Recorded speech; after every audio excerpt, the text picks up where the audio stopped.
오늘도 여러 연합뉴스에 보도된 여론조사가 하나 있었어요. 보면 넥스트 리서치가 발표한 여론조사인데요. 이게 사자 대결에서 김기현 33.1, 안철수 23.6, 그리고 황교안 10, 천하람 6.1, 뭐 양자 대결에서는 김기현 43, 안철수 33 이렇게 발표가 됐어요. 이게 저희 조사하고 너무 달라서 찾아왔습니다. 그랬더니 이 넥스트 리서치 그리고 MBN 매일경제신문 의뢰했다는데 전국 18세 이상 남녀 1,007명입니다. 그러니까 국민의힘 지지층이 295명이 잡혔대요. 이것도 참 이상합니다. 이렇게 낮을 수가 없는데 국민의힘 지지층 295명이 나와서 이 사람들을 대상으로 조사를 했답니다.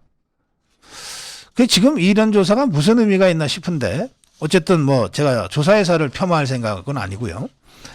그러니까 제가 봤어요. 그럼 국민의힘 지지층을 대상으로 이 조사가 나왔는데 오차 범위가 어떻게 되냐 했더니 플러스 마이너스 5.7이에요. 5.7 플러스 마이너스 5.7. 저 이런 오차 범위는 또 처음 봅니다. 그러면 무슨 얘기가 되냐면요. 5.7 플러스 마이너스니까 11.4. 11.4 차이는 다 같은 걸로 간주한다는 거거든요. 확률적으로. 그런데 지금 여기에 제목은 김기현 33, 안철수 23이에요. 이게 10%가 안 되잖아요.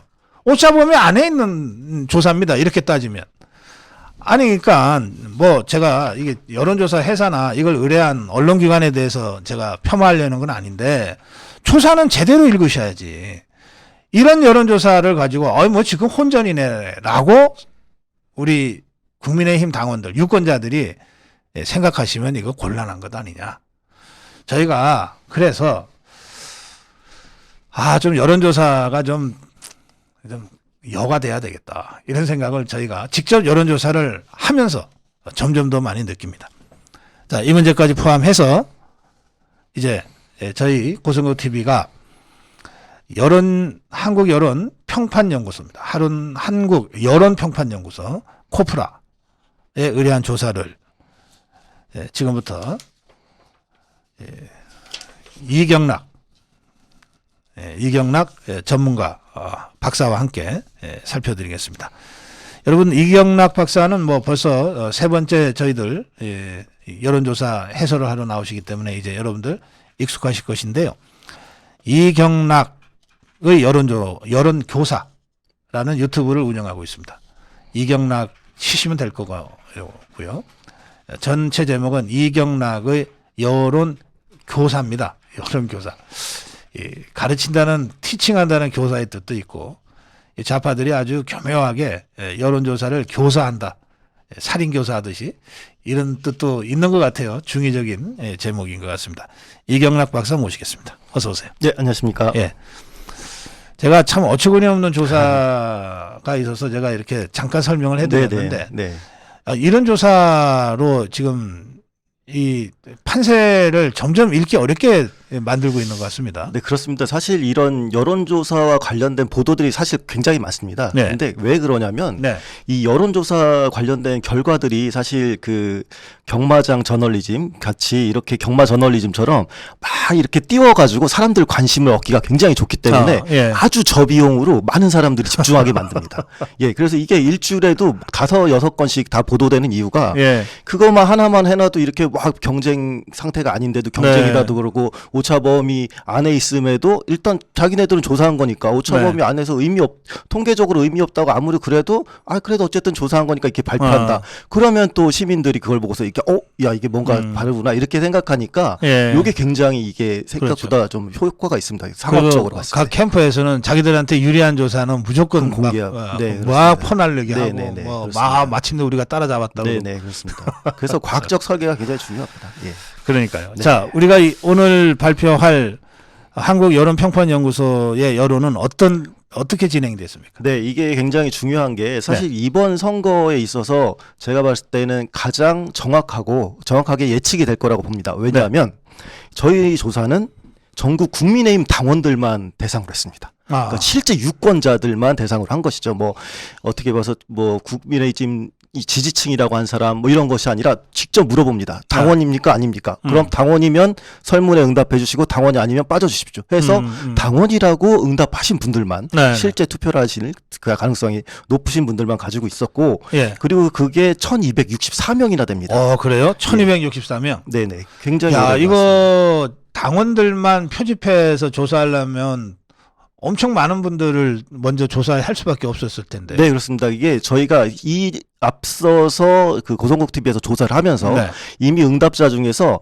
나는 국민의힘 당원이다라고 네. 대답하신 분이 계셨습니다. 계속 그래서 있었죠. 예, 그분들 리스트를 포함해서 아하. 그리고 추가적으로 계속 전화를 해서 네. 국민의힘 당원이 나올 때까지 계속 좀 더 많이 돌렸군요. 예, 예. ARS를 계속 돌려서 해서 그게 다 1200. 돈인데. 예, 비용인데. 그렇습니다. 감사합니다. 네. 네, 고성국 TV에서 이렇게 큰 지출을 하셔가지고 이런 참네. 많은 후원이 있으실 거라고 생각합니다. 그 네. 이거 당원 명부 갖고 저희 조사한 거 아니죠? 네, 그렇습니다. 명부 예. 가지고 한 게 아닙니다. 당원 일일이 명부를 입수하는 것 자체가 불법이기 네, 때문에 네, 네. 당원 명부 가지고 조사하는 것은 그 자체가 불법입니다. 예, 저희들 그래서 어떻게 이 당원을 표집했는지를 자세하게 설명을 해 드린 것이고요. 네. 결국은 돈입니다. 돈 많이 쓰면 할 수 있어요. 네, 그렇습니다. 예, 보통 저 뭐 몇백만 원 갖고 ARS 대충 해서 자기들 이렇게 한번 언론에 나게 하는 이런 수준이 아니고 진짜 정확하게 조사하기 위해서 필요한 모든 비용을 다 들겠다라고 작심하고 하면 다른 여론조사 회사도 이렇게 할 수는 있어요. 네, 맞습니다. 예, 어쨌든 네. 예, 우리 한국 여론 평판 연구소가 그런 방식으로 해서 국민의힘 당원들을 표집을 했습니다. 질문을 통해서 1264명의 당원들을 대상으로 저희들이 질문을 했습니다. 따라서 표본 오차가 극히 적습니다. 몇 플러스 퍼센트? 마이너스 2.8%입니다. 플러스 마이너스 2.8. 네. 예, 플러스 마이너스 2.8. 그러니까 5.6 더하기 하면 5.6% 차이는 같은 걸로 간주한다. 이런 뜻입니다. 5.6% 이상 차이가 날 때는 오차범위 바깥에서 우세다, 열세다. 이렇게 여러분들이 판단하시면 됩니다. 자, 이제부터 저희들이 마련한 그래프와 함께 이번 조사 내용을 자세하게 전해드리겠습니다. 첫 번째 그림은 전당대회 투표에 참여하겠느냐 여부죠. 예, 네. 설명해 주십시오. 네, 맞습니다. 그 응답자 1264명 당원 중에서 반드시 투표하겠다가 84% 그리고 투표할 가능성이 높다가 9% 굉장히 높게 나타났습니다. 굉장히 높게 나타나. 네네. 그만큼 정치 고관여 네, 층이라는 그렇습니다. 뜻이죠. 이게 실제로 근데 투표율로 이어질 거라고는 조금 그거는 저희 해석을 좀 달리할 필요가 있는 게 네. 이미 이걸 응답하시는 분들이 매우 고관여인 상태에서 응답하신 거기 때문에 이렇게 나왔고 네. 그리고 지난 전당대회 투표율을 보더라도 그 50%그 정도 수준이었기 때문에 이번에도 아주 높게 나오지는 않을 것 같습니다. 근데 네. 지난 전당대회보다 높게 나올 거라고 뭐 예상은 하고 그리고 네. 이 응답만 보더라도 굉장히 네. 높은 수준으로 관심을 받고 있으면 알 수 있습니다. 자, 그다음 그림은 이제 대표 후보 적합도입니다. 네. 그러니까 4명을 다 조사한 거죠? 네, 그렇습니다. 이 조사 결과는 다른 여론조사들과 비슷합니다. 근데 이제 오차 범위 밖에서 이제 큰 차이가 있다는 게 그 차이인데, 김기현 후보가 44%. 네. 근데 이제 2위가 천하람 후보가 25%로 됐고, 하하. 안철수 후보 17%, 황교안 후보 12% 이렇게 나왔습니다. 대충 다른 조사는 김기현, 안철수, 천하람 네. 이런 순서인데 여기서 순서가 바뀌었네요. 네, 그렇습니다. 이게 지난주 저희가 방송을 할 때, 여기서 지금 흐름이 이른바 소위 이준석계라고 혹은 이준석 후보 진영으로, 아니, 후보가 아니죠. 이준석 전 대표가 이렇게 조직적으로 만들어가고 있는 세력들이 한 14에서 17% 정도 될 것 같다라고 네. 말씀을 드렸는데, 네. 이게 지금 선거가 진행되면서 조금 더 오른 분위기가 조금 있습니다. 그래서 아하. 25%까지 이렇게 올랐고, 안철수 후보는 이제 많이 좀 떨어진 상태입니다. 그 사자 후보 적합도 다시 그림 좀 올려주세요. 제가 저걸 보면서 이런 생각이 들었어요. 이게 이제 그 책임당원들이 이제 유권자잖아요. 네, 그리고 우리가 질문한 것도 당원들이잖아요. 네, 맞습니다. 그러면 역시 그 당원들의 경우에는 그 당협위원장이나 현역 지역구 국회의원이나 네. 또는 당에 오랫동안 함께했던 당의 주요 당직자들의 그 이야기, 네네. 이른바 그 조직 동원, 네. 이것이 결국은 말할 거다. 많은 전문가들이 이제 그렇게 얘기를 해왔잖아요. 네, 그렇습니다. 지금 보면 저 천하람이 그 개인은 뭐 이거 듣보잡이니까 얘기할 것도 없지만 저 뒤에 이준석, 유승민 세력이 버티고 있는 것 아닙니까? 네네. 그러면 지난번에 그 김기현이가 원내대표 될 때 그때 그 이 유승민 세력 쪽에서 후보를 낸 게 유의동이라는 네. 자인데 이 자가 17표를 얻었어요. 네네. 그래서 유승민 계보 국회의원이 17명이다. 그렇게 우리가 확인할 수 있었거든요. 네네네. 그럼 그 17명이 지금 어디 딴 데 간 거 아닐 거 아닙니까? 그렇습니다. 더구나 이준석이가 대표하면서 또 당원들을 굉장히 많이 모집을 해서 집어넣었으니까 네. 이런 조직세가 어쨌든 저 천하람 25로 나타났다. 네네 맞습니다. 이렇게 봐야 되겠죠. 네 그렇습니다. 그러니까 지금 김기현은 당의 주류가 지금 김기현을 지지하고 있으니까 뭐 대다수의 국회의원이나 당협위원장들이 김기현 쪽에 결집돼 있다고 봐야 되고 네. 그 다음에 역시 이 유승민, 이준석의 세력이 만만치 않다. 네. 거기에 비해서는 합당한 지 얼마 안 되는 안철수 현역 의원도 거의 없고 뭐 당협위원장도 네. 그렇게 많지 않은 네. 이 조직세가 안철수의 개인 경쟁력과 합쳐도 이 정도밖에 안 네. 된다. 그렇습니다. 그다음에 한교안은 그렇게 따지면은 지금 원외고 아예 네. 그리고 어떤 조직으로부터도 지금 부방대 조직이 있을 뿐인데 부방대 조직이 뭐 100% 당원 투표권을 갖고 있는 사람들도 아닐 거고 네. 또 이들이 우리가 여론조사할 때 다 표집에 잡히는 것도 아닐 테니까 네. 역시 이거는 조직과 세가 반영된 것 아니냐 이런 생각이 들던데요. 맞습니다. 안 그래도 저희가 당대표 선거에 있어서 여론조사를 반영하지 않기로 하면서 네. 조직의 힘이 얼마나 투표 선거 결과에 영향을 미치는가가 좀 더 부각되기 시작을 했는데 네. 확실히 이번에 저희는 진짜 당원 응답자만 한 거니까 네. 거기서 이 조직의 힘이 이렇게 발휘되고 있구나를 확인을 할 수가 있었습니다. 네. 그래서 여러분들 지금 굉장히 기분 나쁜 조사입니다, 이거. 저는 아까 이 천하람을 내세운 이준석, 유승민 이 세력, 김종인 이 세력을 우리 국민의힘에서 척결해야 될 반윤 세력이다. 저들은 비주류가 아니고 아예 윤석열을 반대한다는 입장을 갖고 있기 때문에 저 더불어민주당 쪽으로 보내야 될 세력이다. 제가 이렇게 논평을 했는데 그 세력이 우리 국민의 힘 내에 이 정도의 조직을 부식해 놨다. 이거를 우리가 객관적인 이 팩트로 확인을 하고 있는 거예요. 굉장히 기분 나쁘지만 이걸 우리의 주관적 열망과 의지만으로 무시해서 이게 선거가 치러지는 건 아닙니다. 그런 점을 우리가 이게 우리 국민의힘의 지금 현실이다. 처참한 현실이다. 라고 하는 것을 여러분들이 정말 냉철하게 인식하고 이번 전대에 임해야 된다. 그런 경고를 주는 그런 여론조사다. 저는 그렇게 이제 해석을 합니다. 자, 사자 당대표 후보 적합도 다음으로 윤 대통령 긍정평가. 예. 네. 당원들이 1264명이라고 응답을 하셨지만, 네. 윤 대통령이 잘한다라고 적극적으로 하신 분들은 또 888명이거든요. 그러니까 당원들 중에도 대통령 잘한다는 네, 분들은 네. 다수지만 네. 100%는 아니군요. 네, 그렇습니다. 네. 그리고 100%면 오히려 그게 또 이상한 걸 수도 있습니다. 그게 네. 정말 전체주의 네, 정당이죠. 네. 그래서 지금 어쨌든 긍정평가를 대상으로 보면 888명 대상으로 봤을 때 김기현 후보가 60%로 아주 이제 높게 나오고 예. 안철수 후보 17%, 황교안 후보 15%, 천하람 후보 7%. 그러니까 예. 제가 봤을 때는 지금 여기서 천하람 후보 7% 나온다는 것은 고성욱 박사님이 말씀하신 것처럼 어떻게 보면 윤 대통령 지지자들께서는 네. 천하람 후보가 비윤이 아니라 반윤에 가깝다라는 걸 인식하고 있다 이렇게도 볼 수도 있습니다. 그렇죠. 그래서 이런 상태에서는 천하람한테 갈 수는 없는 거죠. 그러면 또 다른 조사는요?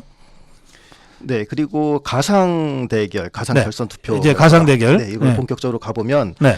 뭐 지금까지 그림은 김기현 안철수가 제일 크게 그려졌으니까 요 내용 네. 보면 김기현 후보가 53%, 안철수 후보가 40% 이렇게 가상 대결 결선 투표 나오면 이렇게 나오고 있습니다. 이거는 13%포인트 차이라서 오차범위 바깥으로 안정적으로 김기현이 우세하다. 네, 이거 당원 응답자였고요. 그리고 당연히 이제 윤 대통령 긍정평가 888명 대상으로는 조금 더 벌어집니다. 음. 예, 아무래도 이제 윤심은 김기현이다라는 인식들이 훨씬 강하기 때문에 네. 김기현 후보 69%, 안철수 후보 28% 이렇게 나옵니다. 네, 그래요. 그런데 이제 여기서 이제 이 두 사람이 올라가니까 그 결선에 올라가지 못하는 다른 두 사람의 표가 어디로 이동하는가 네. 이게 이제 중요한 포인트 아닙니까? 맞습니다. 그래서 지금 김기현 대 안철수가 결선에 올라간다고 가정했을 때 천하람 지지표, 황교안 지지표가 어디로 가느냐 이걸 이제 우리가 본 거거든요. 네. 예. 보게 되면은 그 천하람 후보를 지지했던 314명 같은 경우에 네. 김기현 후보한테는 16%밖에 안 가지만 안철수 후보한테 65%로 갑니다. 그러니까 이 천하람을 지지하는 사람들도 자기들이 반윤이는 건 알아요. 자기들 스스로 자기 정체성을 알고 있는 거예요. 네, 그렇습니다. 그러니까 어떤 경우에도 윤석열한테 좋은 일은 안 시키겠다. 지금 이거 아예 작심하고 지금 달려드는 표군요. 네, 맞습니다. 네. 그래서 안철수가 어부지리를 얻어서 양자 대결에서 13% 차이로 좁혀진다. 이런 뜻입니다. 네. 자. 네. 그리고 황교안 후보 지지 응답자 152명 같은 경우에는 네. 김기현 후보 쪽으로 57%, 안철수 후보 쪽으로 36% 이렇게 갔습니다. 역시 황교안 후보 지지표는 정통 보수를 지향하니까 아무리 봐도 저 이준석이 저 천하람이는 이게 정통 보수 아니다.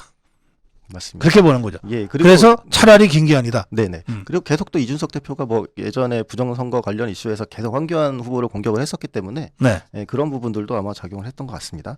자, 예. 그리고 가상 결선 투표 이제 김기현 후보 대 최근 2위로 오른 천하람 후보를 보면은 네. 당원 응답자 1264명 대상을 했을 때 김기현 후보가 57% 그리고 천하람 후보 38%로 이렇게 나왔습니다. 이건 19% 차이입니다. 그러니까 김기현 안철수 때는 13이었는데 김기현 천하람 때는 19로 벌어지니까 더 차이가 극명해지고 벌어진다는 뜻이죠. 예, 세부 내용을 좀 볼까요? 네. 그래서 당원 응답자 중에서 윤 대통령 긍정평가자들 같은 경우에는 또 압도적으로 김기현 후보 75%, 네. 천하람 후보 20% 이렇게 20% 이렇게 나옵니다. 그래서 굉장히 이제 뭐 아까도 말씀드렸지만 윤 대통령에 대해서 긍정평가하는 그런 국힘 지지자들 같은 네. 경우에는 아니 천하람 후보가 지금 선거 기간 중에 하고 있는 이런 이야기들이 네. 뭐 비윤을 넘어 반윤으로 가고 있다 뭐 이렇게 인식을 하고 있는 것으로 그렇죠. 보입니다. 예. 네. 그 경우에 김기현과 천하람이 대결할 경우에 안철수 후보를 지지했던 사람들은 어떻게 이동합니까? 네, 아까도 보면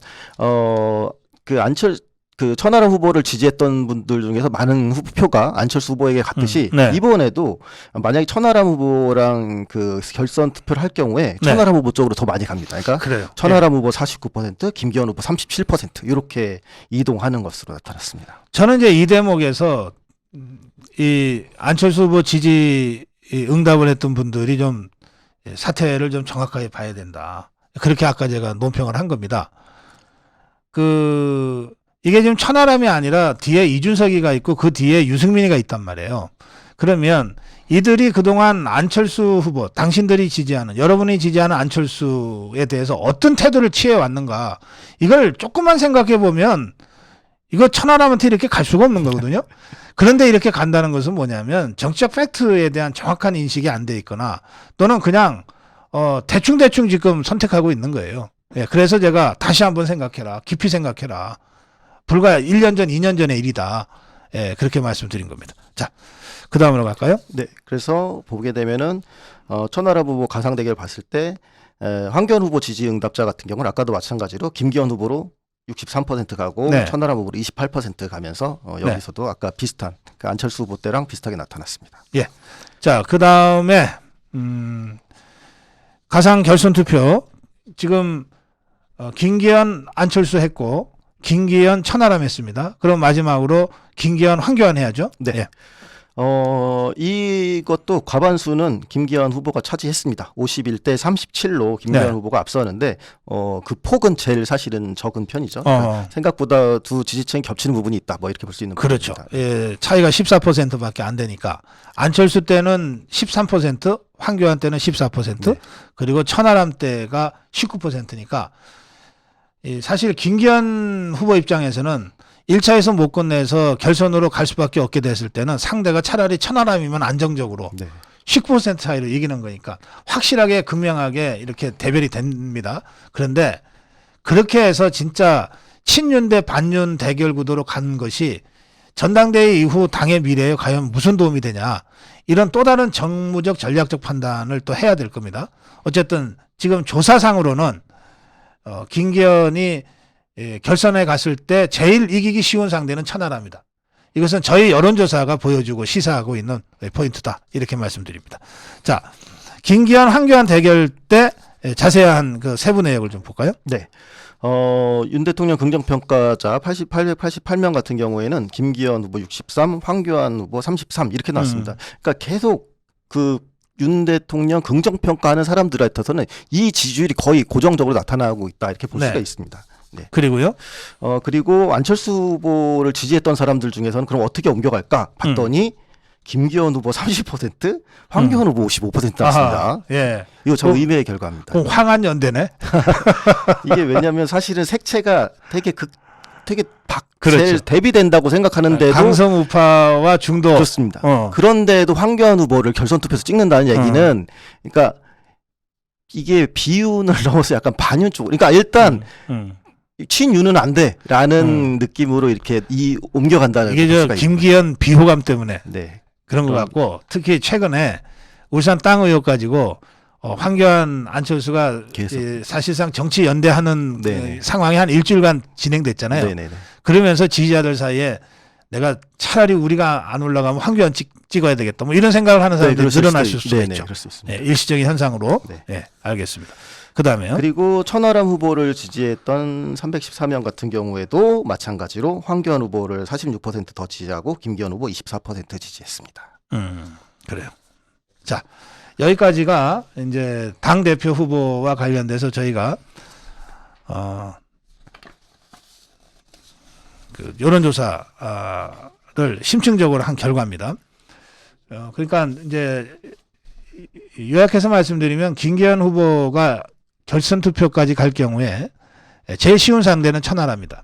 그런데 그 경우에는 친윤 대 반윤 구도가 명확해지고, 그다음에 다른 조합일 경우에 표 이동을 보면 최근의 전당대회의 흐름이 어느 정도 반영되고 있는 그런 양상을 보여준다. 되게 이렇게. 그리고 오늘 우리 조사에서는 제일 좀 중요하게 봐야 될 대목이 사자 대결에서 그러니까 결선으로 올라갈 두 사람은 1등, 2등이잖아요. 네. 2등 자리가 바뀌었다. 네. 안철수에서 천하람으로 바뀌었다. 이거는 조직세의 반영인 것 같다. 네네. 예, 그렇게 지금 우리는 보는 거죠. 네, 그렇습니다. 알겠습니다. 자, 이제 마지막으로 국민의힘 최고위원 후보도 저희가 조사했죠. 네, 맞습니다. 네. 지난번 저희 조사 때 조금 아쉬웠던 부분이 1순위만 응답을 해서 네. 실제로 최고위원은 두 표가를 사용할 그렇죠. 수 있는데 예. 1순위만 나오니까 가장 큰 지지는 알 수 있었지만 실제 당락을 알기에는 조금 아쉽지 않았나 싶었기 때문에 이번에는 1순위, 2순위까지 네. 함께 조사를 했습니다. 그래서 네. 국민의 최고위원 후보 적합도를 봤더니 그러니까 1순위, 2순위, 그러니까 표를 두 개 다 준 걸로 합쳤을 때는 네. 1위가 조수진 후보, 지난번에도 이제 조수진 후보가 강하게 나섰는데 그렇게 나타났고, 근데 네네. 2위가 이번에도 또 변했습니다. 네, 허은하 후보가 24%로 네. 올랐고, 김병민 후보 24%, 김재원 후보 23%, 그리고 민영삼 후보 22%, 김용태 후보 21% 이렇게 나타났습니다. 그리고 태영 후보가 조금 떨어지게 15%, 정미경 후보 14% 이렇게 나왔습니다. 예. 제가 이 대목에서 한 말씀만 드리고 갈게요. 지금 우리 이경락 박사는 여론조사 팩트에 대한 그 설명만 하고 계신데, 이제 이 표를 보면 그 표를 좀 올려주세요. 2등을 한 허은하, 뭐 2등도 아니죠. 뭐 거의 다 오차 범위 안에 있는데, 어제는 허은하하고 이 김용태, 이게 24, 21이잖아요. 여기는 그 이준석, 유승민 쪽의 표가 거의 누수 없이 한 표는 허은하한테, 한 표는 김용태한테 가고 있는 겁니다. 거의 누수 없이 조직적으로 가고 있는 거예요. 반면에 이 둘이 반윤이죠. 허은하, 김용태, 이준석의 아바타, 이 반윤, 이 둘이한테는 그 반윤 세력이 누수 없이 정확하게 이 한 표는 허은하, 한 표는 김용태한테 주고 있는 반면에 나머지 6명은 반윤 아니에요. 다 친윤입니다. 강도의 차이는 있지만 다 친윤이에요. 비윤도 없어요. 그런데 이 6명이 조수진, 김병민, 김재원, 민영삼, 태용호, 정미경으로 돼 있잖아요. 그러니까 여기에 표가 갈려버리는 겁니다. 그래서 그냥 이 수치에 따르면 태용호가 7등, 정미경이 8등 아닙니까? 여기가 있는 15, 14라고 하는 표가 만약에 나머지 4사람의 친윤표한테 그냥 2, 3%씩만 가도 차이가 벌어져요. 그러니까 만약에 저는 이게 그래서 그 당 주류가 참 전략이 없다라고 제가 생각하는데, 처음부터 저 반윤 세력이 딱 2명만 내서 표 누수를 없앴다면 어떻게든 내부적으로 조정을 해서 4명만 냈어야지. 4명을 내고 4명한테 표를 모아달라고 해야 되는데 지금 6명이 나가버린 상태이기 때문에 6명한테 표 모아주세요가 이게 말이 안 된단 말이에요. 그러다 보니까 표 분산으로 인해서 어부지리로 허은하나 김용태가 지도부에 진입할 수 있는 틈이 생겨버린 거예요. 그래서 이거는 이 당 주류의 이 전략 미스로 인한 이 혼란이 크다는 점이 하나 있고요. 뭐 그럼에도 불구하고 언제 우리가 당 지도부 믿고 정치했습니까? 마지막 결정은 우리 책임당은 국민의힘 유권자들께서 하시는 거니까 여러분들이라도 전략적으로 최고위원 4명을 압축해서 선택할 수밖에 없어요. 이건 이제 저희들이 여러분들의 판단의 자료로 지금 여론조사를 제시하는 거니까요. 저희 여론조사를 보시면 지금 판세가 어떻구나. 그리고 이 반윤 세력이 지금 왜 이렇게 결과적으로 선전하고 있는 건데요. 하고 있구나. 이게 우리의 전략 미스가 어느 대목에서 있구나. 그렇다면 우리는 지금부터라도 표를 좀 모아야 되겠구나.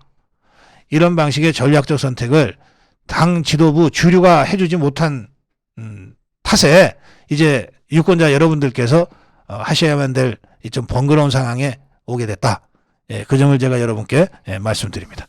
네. 자, 마지막으로 청년 최고위원 보겠습니다. 네. 청년 최고위원 앞서서 방금 그걸 제가 실증적인 데이터로 좀 말씀드리자면 그러세요. 네. 예.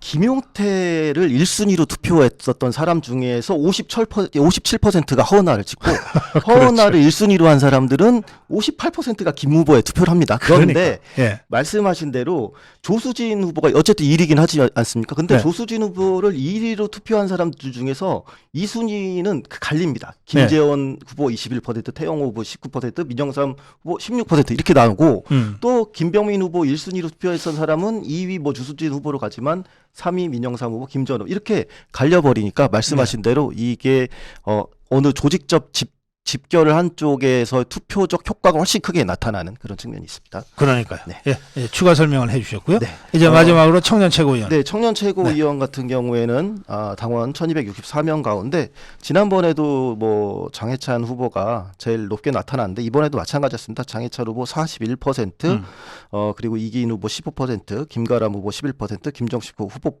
8%. 근데 없음, 잘 모름이라고 하는 게 꽤 높게 나타났습니다. 26% 이렇게 나타났습니다. 예. 청년 최고위원은 거의 게임이 끝났다고 네, 봐도 되겠네요. 네, 여기는 결선 가는 것도 아니니까. 네, 그렇습니다.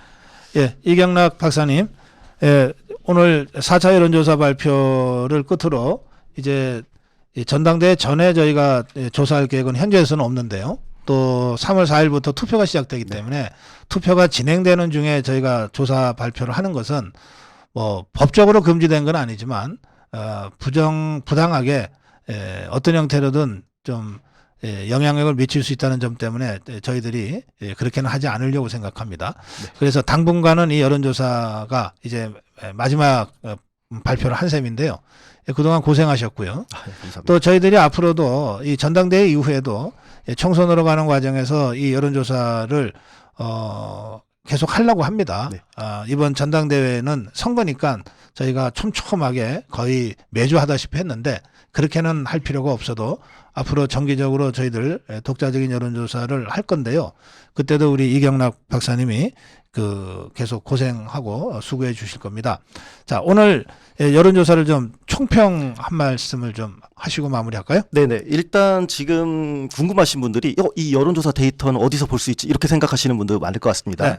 원래 그 당 지지도 같은 선거와 관련된 질문을 하게 되면은 네. 중앙선거 여론조사 심의위원회 홈페이지에 무조건 등록하게 되어 있습니다. 그러니까 그렇지만 이게 저희는 이번에 정당 지지도 이런 걸 물은 게 아니기 때문에 네. 거기에 등록하지 않아도 됩니다. 그래서 그 한국여론평판연구소 코프라에 그 데이터가 올라와 있기 때문에 그걸 보시면 되고, 그리고 어차피 또 보도 자료를 배포했기 때문에 많이 언론에 등장할 것으로 봅니다. 그래서 네. 그런 거 보시면 될 것 같고, 그리고 이번 선거 같은 경우는 뭐 저도 이제 그 여론조사를 좀 뭐 공부하고 그 비판하는 입장에서 말씀드리면 너무 지금 언론 보도에서 뭐 일희일비하게 정확하지 않은 걸로 그런 걸로 판단을 하지 마시고, 저희처럼 이렇게 당원 투표가 100%니까 당원들만 가지고 조사한 거는 추이가 어떤가, 그리고 1200명 이상을 조사한 데에서는 어떤가를 정확히 보시고 그에 대한 뭐 다양한 정치적 해석들은 자율적으로 뭐 하시면 됩니다. 근데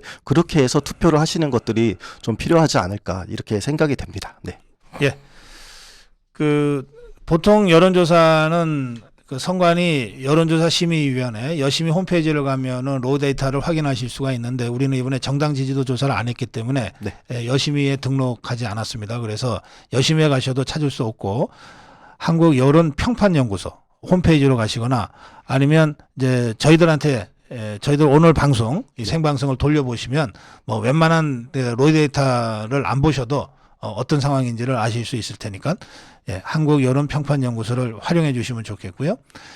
그리고 한 가지 더 말씀드리면, 아까 제가 기존 언론의 여론조사의 문제점 한계를 제가 지적했지만, 뭐 저희들이 기존 언론이나 기존 여론연구소의 모든 조사 성과를 뭐 폄훼하거나 부정하려고 하는 게 아닙니다. 이렇게 조사를 하려면 그 조사가 선거일 경우에는 그 선거 룰에 따른 조사를 해야 정확한 겁니다. 여러 가지 이유로 그게 어려울 때는 할 수는 있는데 한계가 어디에 있다는 점을 분명하게 적시를 하고 공개를 해야 돼요.